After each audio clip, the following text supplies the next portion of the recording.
Check out this breakfast deliciousness.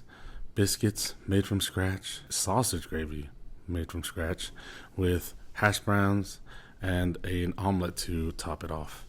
And all of this vegetarian, gluten-free. I'll show you how. I took 6 tablespoons of salted sweet cream butter, 1 cup of gardening vegan grounds on medium heat in our non-stick green pan, with 1 teaspoon of sage, 1 teaspoon of thyme, 1 teaspoon of garlic powder, a half teaspoon of sea salt, half teaspoon of cracked pepper, 3 tablespoons of brown sugar, and then mix that all up into a nice mixture, and then added a 1/4 cup of gluten-free flour from King Arthur and 2 cups of whole milk. I like mine kind of thick, kind of like you can eat it with a fork thick, but if you don't, you can adjust the flour ratio to your liking. Let's get to the biscuits.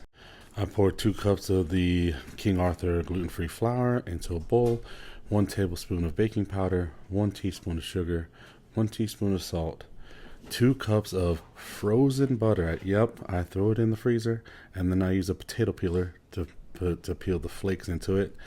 And then I work that in with my fingers to where it's like really crumbly, and that's going to give you your buttery flakes. Then I added the 3/4 cup of buttermilk. It's not actually buttermilk. I took 3/4 cups of whole milk and then 2 tablespoons of lemon, and I mixed it together and let it sit for 10 to 15 minutes. And so there's a nice little DIY buttermilk trick that works really well. Then you mix it together gently. You pour it in nice and slow, not overworking it, because then it won't be very moist. So be careful, because who wants dry biscuits?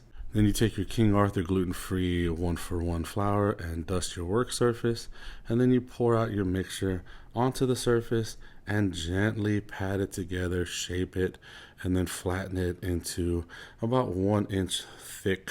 So I don't have a cutter, so I improvised and used my cup, and it works okay until this happens and it gets stuck, but I was able to get it out, and hey, they came out okay. Then you put it onto your parchment paper, rinse and repeat.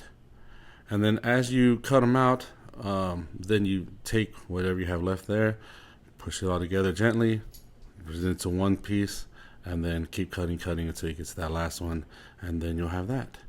And after 10 to 15 minutes, delicious gluten-free biscuits. And that's how I was able to make this complete breakfast, gluten-free and vegetarian.